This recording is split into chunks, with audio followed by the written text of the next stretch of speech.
કૃષિ બિલના વિરોધમાં અન્નદાતાની હડતાળ, કેજરીવાલ પણ જોડાશે આંદોલનમાં. દિલ્હીમાં ભૂખ હડતાળનો જલદ કાર્યક્રમ.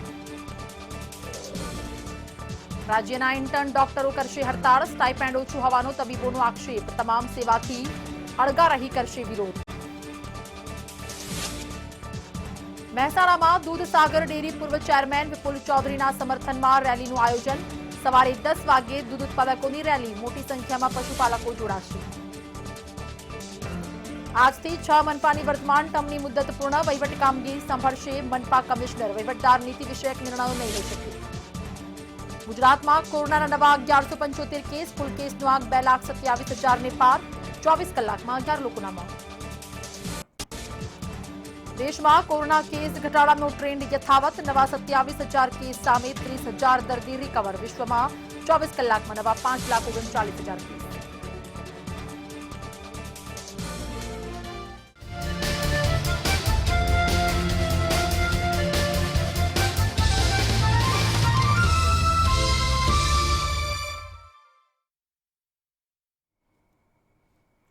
નમસ્કાર, બ્રેકફાસ્ટ ન્યૂઝ સાથે હું છું બેનઝીર. સમાચારોમાં સૌથી પહેલા વાત કરીશું જામનગરની. જામનગરથી તમામ અહેવાલ સામે આવી રહ્યા છે. જામનગરમાં એક કાર બેકાબુ બની લાખોટા તળાવની પાળ પાસે આ સમગ્ર ઘટના ઘટી છે કે જ્યાં કાર બેકાબુ બની અને કારે 5 વાહનોને અડફેટે લીધા. તો એક મહિલાને ઈજા પણ પહોંચી છે. તો કારે જે રીતે ઉપસ્થિત લોકોને અડફેટે લીધા કે જેમાં અમુક લોકો ઈજાગ્રસ્ત થયા છે. હાલ તેઓ સારવાર અર્થે હોસ્પિટલમાં છે. પોલીસ ઘટના સ્થળે પહોંચી ચૂકી છે. સમગ્ર મામલે તપાસ હાથ ધરી. વધુ માહિતી આપી રહ્યા છે સંવાદદાતા સલમાન. સલમાન, જામનગરના લાખોટા તળાવ પાસે આ સમગ્ર ઘટના, શું અપડેટ?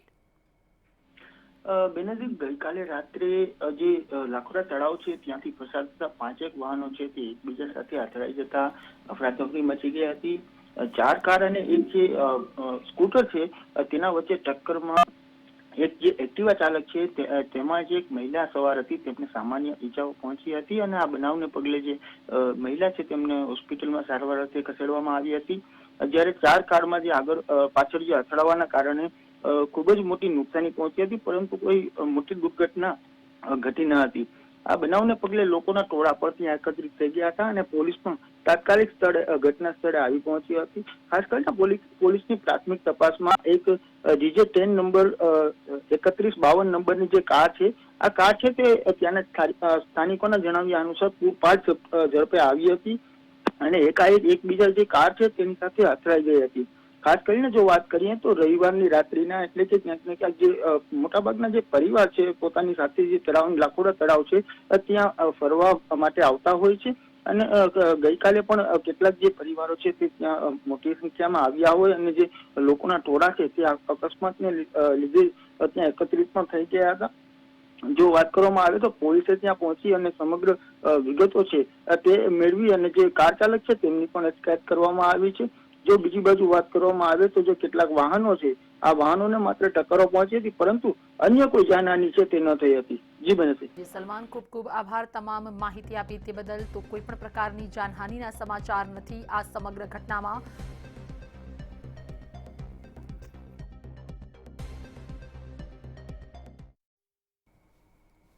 અને વાત હવે મુસીબતના માવઠાની.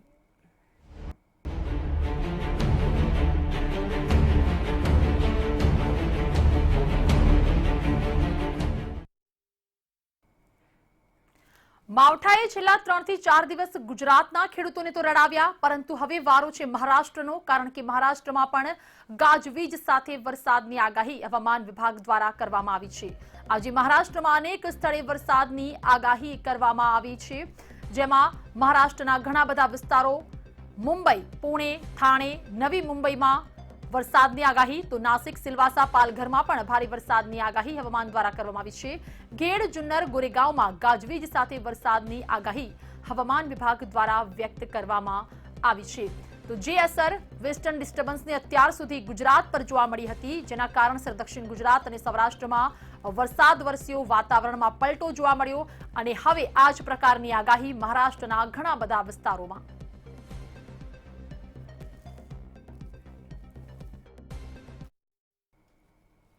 તો હવામાન વિભાગની આ જ આગાહી વચ્ચે મુંબઈમાં ઘણા બધા વિસ્તારોમાં વરસાદ વરસ્યો. જી હા, મુંબઈના અલગ અલગ વિસ્તારોમાં વરસાદી વાતાવરણ જોવા મળ્યું અને આ જ વરસાદને કારણે લોકોને હાલાકી થઈ, કારણ કે અચાનક વરસાદ તૂટી પડ્યું હતું. મુંબઈના મોટાભાગના વિસ્તારોમાં ક્યાંક ધોધમાર વરસાદ વરસ્યો તો ક્યાંક છૂટોછવાયો ધીમી ધારે વરસાદ પણ વરસ્યો. તો મુંબઈના આ દ્રશ્યો મંતવ્ય ન્યૂઝની સ્ક્રીન પર.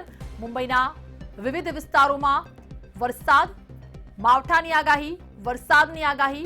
મધરાત બાદ સવારે પણ મુંબઈમાં વરસાદી માહોલ જોવા મળી રહ્યો છે. મધરાત્રે વિક્રોલી પરેલ વિસ્તારમાં વરસાદ વરસ્યો અને સવારે પનવેલ સહિત વિસ્તારોમાં અત્યારે વરસાદ વરસી રહ્યો છે.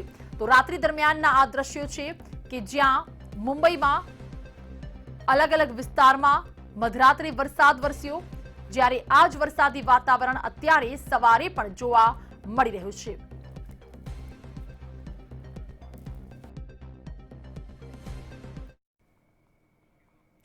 અને વાત હવે અન્નદાતાના આંદોલનની.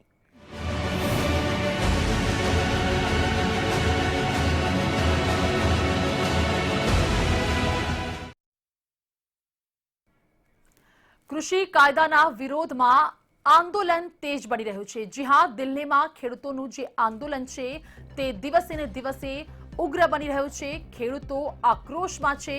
સરકાર સાથે કોઈ પણ પ્રકારનું સમાધાન નહીં, બેઠકો પર બેઠકો થઈ રહી છે. ત્યારે આજે ભૂખ હડતાળ ઉપવાસનું આંદોલન સવારે 8 થી સાંજે 5 વાગ્યા સુધી ભૂખ હડતાળ રહેશે દિલ્હીમાં ખેડૂતોની. તો દિલ્હીમાં સીએમ કેજરીવાલ પણ આ આંદોલનમાં જોડાશે. વિવિધ રાજ્યોના ખેડૂતો પણ આંદોલનને સમર્થન આપશે. ગુજરાતે પણ આ આંદોલનને સમર્થન આપ્યું છે. ગુજરાતના મોટાભાગના ખેડૂતો દિલ્હી પહોંચી રહ્યા છે. સિંધુ, ટીકરી, પલવલ, ગાજીપુર સીમા પર પણ પ્રદર્શન જોવા મળશે. તો સવારે 8 થી સાંજે 5 વાગ્યા સુધી ભૂખ હડતાળનું આયોજન તમામ ખેડૂતો દ્વારા, જેમાં ખાસ આજે દિલ્હીના સીએમ કેજરીવાલ આ આંદોલનમાં જોડાશે અને સાથોસાથ ઘણા બધા રાજ્યોના ખેડૂતો પણ આજે આ આંદોલનના સમર્થનમાં દિલ્હી જવા માટે રવાના થઈ ચૂક્યા છે. તો કૃષિ કાયદાનો વિરોધ અને આ જ વિરોધના પગલે જે આંદોલન છે તે દિવસે ને દિવસે વધુ ઉગ્ર બની રહ્યું છે. ખેડૂતો રોષે ભરાયેલા છે, કારણ કે એક તરફ ખેડૂતો ટસના મસ નથી થઈ રહ્યા, ત્યાં જ બીજી બાજુ તેમને સરકારની બાંહેધરી છે, સરકારની વાતચીત લોલીપોપ સમાન લાગી રહી છે.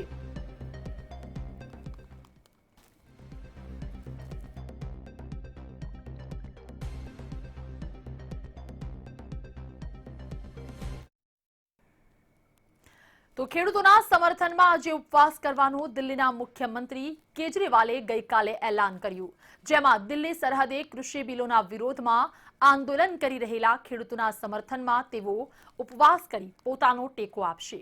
કેજરીવાલે જણાવ્યું, કેન્દ્ર સરકાર ખેડૂતોના આંદોલનને બદનામ કરી રહી છે. ખેડૂતોને દેશદ્રોહી ગણાવવામાં આવી રહ્યા છે. કેન્દ્રે પોતાનો અહંકાર છોડીને કૃષિ કાયદા પરત ખેંચી લેવા જોઈએ. આ કાયદાઓથી દેશમાં મોંઘવારી વધશે. દેશની દરેક વ્યક્તિ ખેડૂતોની સાથે છે.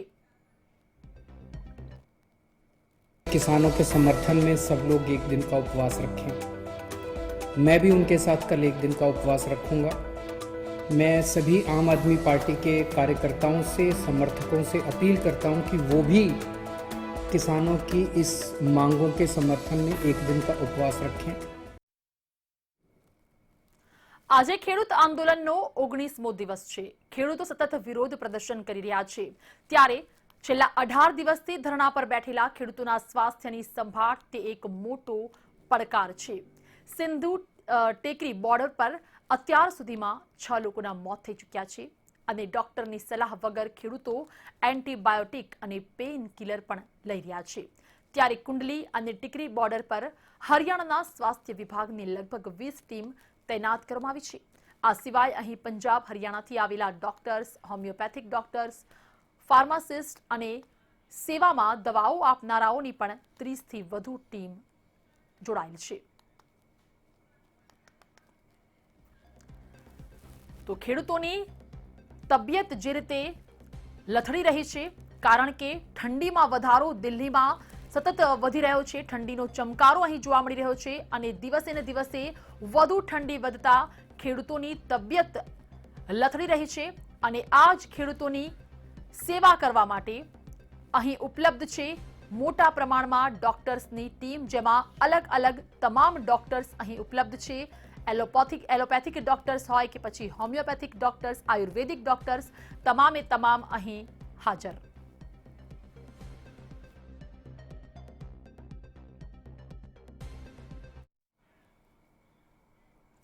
અને હવે વાત આંદોલનના માર્ગે તબીબોની.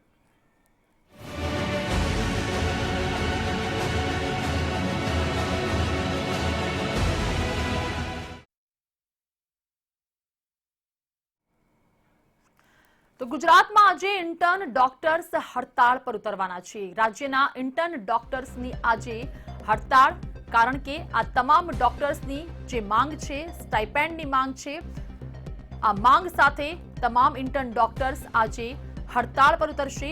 આજથી અનિશ્ચિત મુદ્દતની તેઓ હડતાળ કરશે. તો સ્ટાઇપેન્ડ ઓછું હોવાનો તબીબોનો આક્ષેપ છે અને આ જ આક્ષેપ સાથે જે તેમની માંગો છે તે છે સ્ટાઇપેન્ડ અને વેતન વધારવાની માંગ. અને આ જ માંગ સાથે તમામ ઇન્ટર્ન ડોક્ટર્સ આજે હડતાળ પર ઉતરશે. આજથી અનિશ્ચિત મુદ્દતની તેઓ હડતાળ કરશે. સરકારી હોસ્પિટલના ઇન્ટર્ન ડોક્ટર્સની આ હડતાળ છે કે જે અનિશ્ચિત મુદ્દતની રહેશે. તો સરકારી ઇન્ટર્ન ડોક્ટર્સ આ હડતાળમાં જોડાવાના છે. જે તેમની માંગ છે સ્ટાઇપેન્ડ અને વેતન વધારવાની, તે માંગ સાથે તેઓ આજથી અનિશ્ચિત મુદ્દત ઉતરશે હડતાળ પર. તો એક તરફ કોરોના કાળ ચાલી રહ્યો છે, તમામ ડોક્ટર્સે કોરોના વોરિયર્સની જે કામગીરી અદા કરી છે, બખૂબી નિભાવી છે, જેમાં અનુભવી ડોક્ટર્સ હોય કે પછી ઇન્ટર્ન ડોક્ટર્સ, તમામ લોકો ખડે પગે રહ્યા. પરંતુ વાત હવે તેમની માંગોની, અને આ જ માંગોને કારણસર આજે તેઓ હડતાળ કરશે. તો વધુ માહિતી લઈશું, સંવાદદાતા માનસી અમારી સાથે જોડાયા છે. માનસી, સરકારી હોસ્પિટલના ઇન્ટર્ન ડોક્ટર્સની હડતાળ અને તે પણ અનિશ્ચિત મુદ્દતની. સૌથી પહેલા એ જ પૂછવા માંગીશ કે આશરે કેટલા આ ઇન્ટર્ન ડોક્ટર્સ છે કે જે આજથી અનિશ્ચિત મુદ્દતની હડતાળ પર ઉતર્યા છે?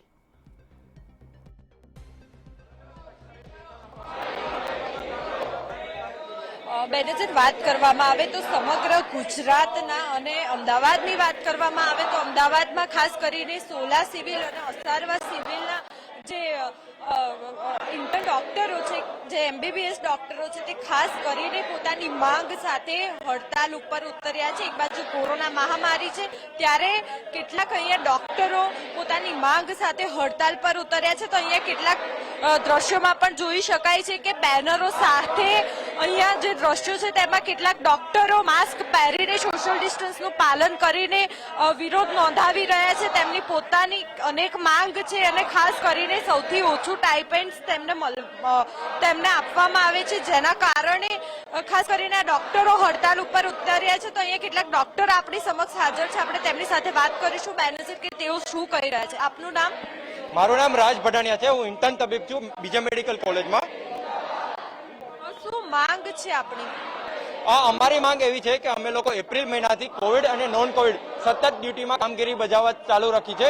તો હવે બીજા જે અમદાવાદ મ્યુનિસિપલ કોર્પોરેશન છે એને જાહેરનામું બહાર પાડ્યું કે અમારા જે જુનિયર છે, મતલબ કે final year MBBS, final year BDS, final year physiotherapy, nursing, એ બધાને બી જો કોવિડ ડ્યુટીમાં કામ કરે તો મહિને 15,000 રૂપિયા ચૂકવવાનું જાહેરનામું બહાર પાડવામાં આવ્યું છે. પરંતુ અમારું સ્ટાઇપેન્ડ એ લોકો મહિને 12,800 આપે છે. તો અમે લોકો ખૂબ સિનિયર છીએ અને ઇન્ટર્ન ડોક્ટર તરીકે એપ્રિલ મહિનાથી જ્યારે કામગીરી કરી રહ્યા છીએ તો અમને આ લાગે છે કે અપૂરતું છે. એટલે અમે સરકાર પાસેથી પ્રોત્સાહન રૂપે ઓછામાં ઓછું 20,000 જેટલું સ્ટાઇપેન્ડ વધારવામાં આવે એવી માંગ કરીએ છીએ, અને એ બી એપ્રિલ મહિનાથી કે જ્યારથી અમે કોવિડ ડ્યુટી ચાલુ કરી છે. આ ઉપરાંત એવું છે કે એ લોકો અમદાવાદ મ્યુનિસિપલ કોર્પોરેશનની જેટલી બી કોલેજ છે એમના ઇન્ટર્ન તબીબોને કોવિડ સહાયક તરીકે દિવસના 500 રૂપિયા તરીકે કોવિડ ડ્યુટીમાં આપે છે. તો અમારી એવી માંગ છે કે અમને બી ઇન્સેન્ટિવ તરીકે ઓછામાં ઓછા 1,000 રૂપિયા પ્રતિદિન આપે, અને આ જ્યાં સુધી સરકાર તરફથી લેખિતમાં માંગણી ખાતરી ના આવે ત્યાં સુધી અમારું આ વિરોધ પ્રદર્શન શરૂ રહેશે. બેનજીત, અન્ય પણ ડોક્ટર હાજર છે, આપણે તેમની સાથે વાત કરીશું. આપનું નામ? જી, મારું નામ આકાશ મહેશ્વરી છે. હું પણ હું પણ ઇન્ટર્ન બેચ 2015થી છું અને અમારી માંગણી જેમ મારા મિત્રએ જણાવ્યું એ પ્રમાણે માત્ર આટલી જ છે કે માત્ર તમે કોરોના વોરિયર્સ એવા નામો આપ્યા છતાં અમને એ પ્રમાણેનું વેતન પણ પૂરું કરવામાં આવે. જેમ કે તમે જોયું હશે કે દિવાળીના સમયમાં જે કેસ લોડ હતો 1200 બેડ હોસ્પિટલે જે કેસ લોડ સહન કર્યો છે એ તમામ અમદાવાદમાંથી સૌથી વધારે હતો. એ પ્રમાણે જોવા જઈએ તો તમામ ઇન્ટર્ન મિત્રો દિવસ રાત ખડક પગે ઊભા રહીને તમામ રેસિડેન્ટ ડોક્ટરોની સાથે મળીને કામ કરી રહ્યા છે. તો અમારું કહેવું માત્ર આટલું જ છે કે 12,800 રૂપિયા પર મહિને આપવું એક પ્રમાણનું શોષણ કહી શકાય. અહીંયા કેટલાક ડોક્ટરો એવું કહી રહ્યા છે કે નર્સનું અને અન્ય સ્ટાફનું જે ટાઇપેન્ડ છે તે તમારા કરતાં પણ વધુ છે. તો એક ડોક્ટર તરીકે શું કહી શકો છો તમે કે અન્યાય થઈ રહ્યો છે તમારી સાથે? જો આમ અમે કહીએ તો ઇન્ટર્ન ડોક્ટરો કહેવાય કે જેમનું કામ હોય છે અહીંયા રેસિડેન્ટ ડોક્ટરોની દેખરેખ હેઠળ અમારે કામ કરવું. પણ એ પ્રમાણે જોઈએ તો આ વખતે જે પ્રમાણેનો કેસ લોડ રહ્યો છે સિવિલમાં નોન કોવિડ અને 1200 બેડની અંદર કોવિડ ડ્યુટી, તો આમ આ રાઉન્ડની પહેલા અમે 10 દિવસની ડ્યુટી કોવિડ ડ્યુટી કર્યા બાદ અમને 14 દિવસની નોન કોવિડ ડ્યુટી કર્યા બાદ પાછું કોવિડ ડ્યુટીમાં મૂકવામાં આવતું હતું. તો જે પ્રમાણેનું કાર્ય અમે આ વખતે કર્યું છે એ પ્રમાણે અમને 12,800 તો સૌથી અવગણ્ય મૂલ્ય કહી શકાય, એમ નગણ્ય મૂલ્ય છે અમારા માટે. એટલે એ પ્રમાણે જોઈએ. અને એવું બી છે કે સફાઈ કામદારોનો પગાર પણ અમારા કરતાં વધારે છે. તો તમે સમજી શકો છો કે 4.5 વર્ષની મહેનત કર્યા બાદ તમે રાજ્યની નામી હોસ્પિટલની અંદર કાર્ય કરી રહ્યા છો તો તમે એવી આશા રાખી શકો કે સરકાર અમારા કાર્યને માન આપે અને એ પ્રમાણે અમને વેતન પૂરું પાડે. અંદાજે કેટલા ડોક્ટરો હડતાલ ઉપર ઉતર્યા છે? અત્યારે જો અમારી કોલેજની વાત કરીએ તો એમાં 250 સીટો છે અને એમાંથી અમે 250 ઇન્ટર્નો આ વખતે 2015ની જે બેચ કહેવાય એ અમે અત્યારે હડતાલ પર ઉતર્યા છીએ. અમે ડ્યુટીથી હળગા રહ્યા છીએ એવું કહી શકાય. અને બીજું કે ગુજરાત રાજ્યની બધી જ સરકારી મેડિકલ કોલેજ 6 મેડિકલ કોલેજ છે, બરોડા, જામનગર, ભાવનગર, એ બધા જ ઇન્ટર્નો અમે અત્યારે ડ્યુટીથી હળગા રહી રહ્યા છીએ. અને બીજી GMRS મેડિકલ કોલેજ અને બીજી પ્રાઇવેટ મેડિકલ કોલેજોના પણ બધા જ ઇન્ટર્નો આ અન્યાયના ભોગરૂપે અમે ડ્યુટીથી હળગા રહી રહ્યા છીએ. શું કોવિડમાં અને ખાસ કરીને જે ઇમરજન્સી કેસમાં જો કોઈ પેશન્ટને ડોક્ટરની જરૂર હશે તો તમે હાજર રહેશો કે નહીં ડ્યુટી પર? અત્યારે તો અમે કોઈ બી ઇમરજન્સી કે કોવિડ કે નોન કોવિડ કોઈ બી ડ્યુટી પરથી અમે લોકો હટી ગયા છે. જ્યાં સુધી સરકાર અમારી કોઈ પણ માંગ પૂરી નહીં કરે અને અમને લેખિતમાં નહીં આપે ત્યાં સુધી અમે કોઈ પણ ડ્યુટી પર ફરી પાછા ફરવાના નથી. શું સરકાર સાથે તમે વાતચીત કરી કે પછી કોઈ અધિકારી સાથે તમારી માંગ રજૂ કરી? અમે સરકારશ્રીને અમારી બધી જ ડિમાન્ડ લેખિતમાં આપેલી છે. અમે 2 થી 3 વખત ગાંધીનગર સુધી પર અમારી ડિમાન્ડ લઈને જઈ ચૂક્યા છે. એ છતાં અમે લોકોએ 14 તારીખ સુધીનો એ લોકોને ટાઈમ આપ્યો હતો કે અમારી ડિમાન્ડ તમે પૂરી કરો. એ લોકો એ ન કર્યા એ કારણે જ અમે અમારી નારાજગી અહીં વ્યક્ત કરીએ છીએ. શું લાગે છે તમારી માંગ પૂરી નહીં કરવામાં આવે તો તમે આગામી કેટલા દિવસ સુધી તમારી ડ્યુટીથી અળગા રહેશો અને જે વિરોધ છે તે વિરોધ નોંધાવશો? સરકારશ્રી જ્યાં સુધી અમારી માંગ લેખિતમાં અમને પૂરી કરીને નહીં આપે ત્યાં સુધી અનિશ્ચિત સમય સુધી જે તે જ દિવસે કરીને આપશે એ દિવસ અમે ફરી પાછા અમારી ડ્યુટી પર જતા રહીશું. બેનઝીર, ખાસ કરીને અહીંયા જે ડોક્ટરો હતા, ઇન્ટર્ન ડોક્ટરો, તેમની સાથે આપણે વાત કરી. તેઓ ખાસ કરીને જે એમનું ભરથું મળવામાં આવતું હોય છે, જે એમને ઇન્ટર્નશીપમાં જે ટાઇપેન્ડ આપવામાં આવતું હોય છે તેની વધારાની જે માંગ છે તે ખાસ કરીને સમગ્ર ગુજરાતના જે MBBSના જે ઇન્ટર્ન ડોક્ટર છે તેઓ માંગ કરી રહ્યા છે. જો કે બીજી તરફ ડોક્ટરોનું એવું પણ કહેવું છે કે ગુજરાત કરતાં હરિયાણા છે, દિલ્હી છે કે પછી અનેક રાજ્યોમાં જે MBBS ઇન્ટર્ન ડોક્ટર છે તેમને મળવા પાત્ર જે ભથ્થું છે તે વધુ મળે છે, પરંતુ ગુજરાતના જે તબીબ ઇન્ટર્ન ડોક્ટર છે તેમની સાથે જ અન્યાય થઈ રહ્યો છે. એટલે તેઓ જ્યાં સુધી તેમની માંગ પૂરી નહીં કરવામાં આવે ત્યાં સુધી ખાસ કરીને આ જે વિરોધ છે તે વિરોધ નોંધાવશે અને જે પોતાની ફરજ છે તે ફરજથી અડગા રહેશે. બેનઝીર, માનસી, અત્યારે તો 2015ની બેચના 250 જેટલા ઇન્ટર્ન ડોક્ટર્સ અહીં ઉપસ્થિત છે. શું ત્યાં કોઈ સિનિયર ડોક્ટર્સ ઉપસ્થિત છે કે ખરેખર આ જે ઇન્ટર્ન ડોક્ટરો છે તેમની માંગ પાછળનું કારણ શું છે? શા માટે તેમની આ માંગ?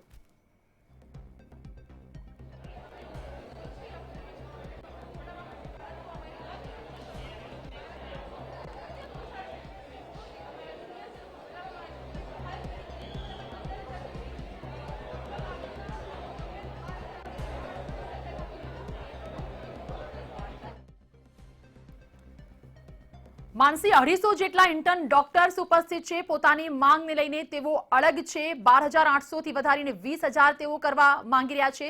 પરંતુ સામે સિનિયર ડોક્ટર્સનો પણ તેઓ ક્યાંક ને ક્યાંક તેમના પર પણ આક્ષેપ કરી રહ્યા છે. તો શું ત્યાં કોઈ સિનિયર ડોક્ટર્સ અવેલેબલ છે કે જેમની સાથે વાતચીત કરી શકાય કે આખરે આ સમગ્ર મામલો શું?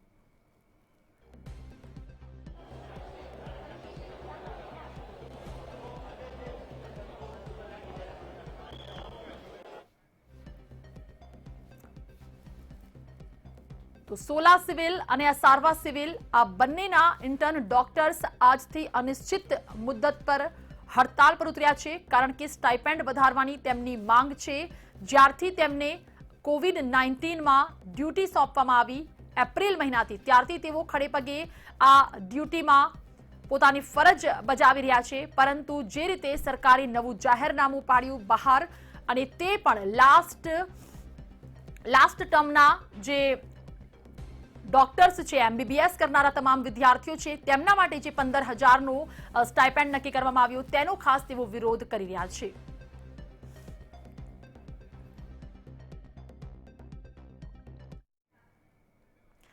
મહત્વના સમાચાર ગાંધીનગરથી સામે આવી રહ્યા છે. ગાંધીનગરમાં બપોરે 12 કલાકે અતિ મહત્વની બેઠકનું આયોજન અને ગાંધીનગરથી આ તમામ સમાચાર. તો બપોરે 12 કલાકે ઇન્ટર્ન ડોક્ટર્સની હડતાળને પગલે બેઠકનું આયોજન કરવાયું છે. ડેપ્યુટી સીએમ નીતિનભાઈ પટેલ આ મહત્વની બેઠક કરશે. તો બેઠક બાદ મોટી જાહેરાત પણ થઈ શકે છે. જે રીતે અત્યારે ઇન્ટર્ન ડોક્ટર્સ સાથે અમારા સંવાદદાતા માનસી વાતચીત કરી રહ્યા હતા, તેઓ એમ જ કહી રહ્યા છે કે અમે 2 થી 3 વખત સરકારને રજૂઆત કરી હતી. 14 ડિસેમ્બર છેલ્લી તારીખ પણ આપી હતી, પરંતુ આજના દિવસ સુધી કોઈ પણ પ્રકારનો રિપ્લાય નહોતો આવ્યો. તેના કારણસર તેમની આજની અનિશ્ચિત મુદ્દતની હડતાળ. પરંતુ આ હડતાળને પગલે આજે 12 કલાકે નાયબ મુખ્યમંત્રીની મહત્વની બેઠક.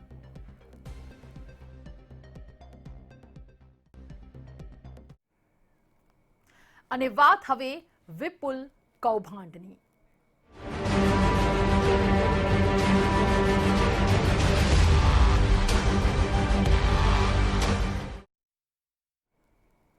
દૂધસાગર ડેરી કૌભાંડમાં વિપુલ ચૌધરીની ધરપકડ તો કરવામાં આવી, પરંતુ ધરપકડ બાદ તેમના રિમાન્ડ પણ મંજૂર કરવામાં આવ્યા છે.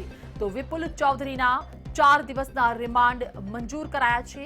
14 દિવસના રિમાન્ડની સીઆઈડી ક્રાઇમ દ્વારા માંગ કરાઈ હતી, પરંતુ 4 દિવસના રિમાન્ડ મંજૂર કરાયા છે. 22 કરોડના સાગરદાણ કૌભાંડનો વિપુલ ચૌધરી પર આક્ષેપ છે. વિપુલ ચૌધરીની આ 4 દિવસ ખાસ પૂછપરછ થશે. તો ગાંધીનગર સીઆઈડીએ વિપુલ ચૌધરીની ધરપકડ કરી હતી અને ત્યારબાદ સીઆઈડી ક્રાઇમે જે રીતે વધુમાં વધુ દિવસના રિમાન્ડની માંગ કરી હતી, 14 દિવસના રિમાન્ડની માંગ સામે 4 દિવસના રિમાન્ડની મંજૂરી મળી. હવે રિમાન્ડ દરમિયાન ખાસ વિપુલ ચૌધરીની પૂછપરછ સમગ્ર સાગરદાણ કૌભાંડને લઈને.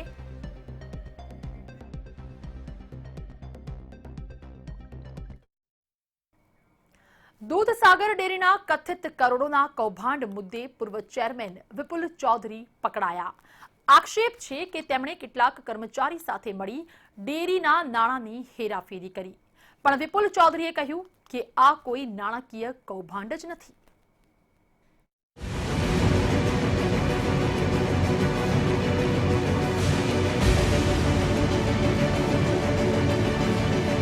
દૂધસાગર ડેરીમાં વિપુલ કૌભાંડ. વિપુલ ચૌધરી આવ્યા સકંજામાં. આ કૌભાંડમાં હજુ કોની સંડોવણી? રિમાન્ડમાં સામે આવશે સત્ય. વિપુલ ચૌધરી રાજ્યના પૂર્વ ગૃહપ્રધાન અને દૂધસાગર ડેરીના પૂર્વ ચેરમેન. કર્મચારીઓના પગાર અને બોનસ અંગેની 22 કરોડની ઉચાપતના કેસમાં પકડાયેલા વિપુલ ચૌધરીને 4 દિવસના રિમાન્ડ પર મોકલી દેવાયા છે. બોનસની જે જાહેરાત કરી હતી એના જે રૂપિયા છે તે જુદા જુદા કર્મચારીઓને આપવાનું નક્કી કરવામાં આવેલું, પણ ક્યારેય ના બન્યું હોય એવું થયેલું કે વિપુલ ચૌધરીને એમને જ્યારે રજિસ્ટર જે હુકમ કરેલો કે 9 કરોડ રૂપિયા એમને પોતે ભરવા વ્યક્તિગત, એ પૈસા ભરવા માટે આ બોનસ જાહેર કરવામાં આવ્યું હતું. એ તારીખો બધા સંજોગો એકબીજાથી મળે છે. વિપુલ ચૌધરી પર આરોપ છે કે તેમણે ડેરીના કર્મચારીઓને વધારાના 2 પગાર પ્રોત્સાહન રૂપે આપી 12 કરોડની ચૂકવણી કરી હતી. પણ બાદમાં કર્મચારીઓ પાસેથી 80% રકમ ઉઘરાવી આ રકમ તેમણે સાગર દાણ કૌભાંડના 9 કરોડ જમા કરાવવાના હતા તેમાં જમા કરાવી હતી. આ રીતે વિપુલ ચૌધરીએ ષડયંત્ર રચી ડેરીના નાણાંની હેરાફેરી કરી. વિપુલ ચૌધરીએ 30 જેટલા કર્મચારીઓ સાથે મળી આ કૌભાંડ આચર્યાની આશંકા છે. બીજી તરફ વિપુલ ચૌધરી તરફથી લેખિત નિવેદનમાં જણાવાયું છે કે આ કોઈ સાગર દાણ કૌભાંડ નથી, ન તો નાણાકીય કૌભાંડ છે. આ દુષ્કાળમાં મોકલેલી સહાયની રકમનો મામલો છે. અમારી આર્ગ્યુમેન્ટ એવી છે કે આમાં કોઈ ગુનો બનતો જ નથી. ડેરીની મેનેજિંગ કમિટીએ ઠરાવ કરીને એમના કર્મચારીઓને બોનસ આપ્યું. એ બોનસની અમાઉન્ટ પછી કર્મચારીઓએ કોને આપી, વિપુલભાઈને આપી કે બીજા કોઈને આપી, એની જોડે કોઈને લેવા દેવા નથી, કારણ કે બધું કાયદેસરનું ટ્રાન્ઝેક્શન છે. ભાજપ સાથે વિપુલ ચૌધરીના સંબંધોને કારણે કોંગ્રેસને તક મળી વિપુલ ચૌધરીના ખભે બંદૂક ફાડી ભાજપને સાણસામાં લેવાની. પણ ભાજપ કહે છે કે કાયદાએ કાયદાનું કામ કર્યું. મહેસાણા ડેરી અને દૂધસાગર ડેરીનું માળખું તોડી નાખવાના જે કામ થઈ રહ્યા છે તેનાથી માત્ર વિપુલભાઈ ચૌધરીને એની ટીમને જ નુકસાન નહીં થાય, પણ ઉત્તર ગુજરાતની અને ગુજરાતની સહકાર વ્યવસ્થાને મોટી અસર થવાની છે. કોંગ્રેસને હંમેશા પીળું દેખાતું હોય છે. ભારતીય જનતા પાર્ટી કોઈને પણ પૂર્વગ્રહ રાખ્યા વગર કાયદાનું કામ કરે છે, એ રીતે કાર્યવાહી કરે છે. સફેદ દૂધના કાળા કૌભાંડમાં હજુ ઘણાએ હાથ કાળા કર્યા હશે, તેમાં કોઈ બેમત નથી. જો યોગ્ય તપાસ થાય તો વિપુલ ચૌધરી સાથે બીજા કેટલાય ડાલામથ્થાના નામ સામે આવે, પણ આવું થશે ખરું? રવિ ભાવસાર, મંતવ્ય ન્યૂઝ, અમદાવાદ. આ સાથે જ બ્રેકફાસ્ટ ન્યૂઝમાં અત્યારે બસ આટલું જ. વધુ સમાચાર માટે આપ જોતા રહો મંતવ્ય ન્યૂઝ અને લોગિન કરી શકો છો www.mantavyanews.com પર.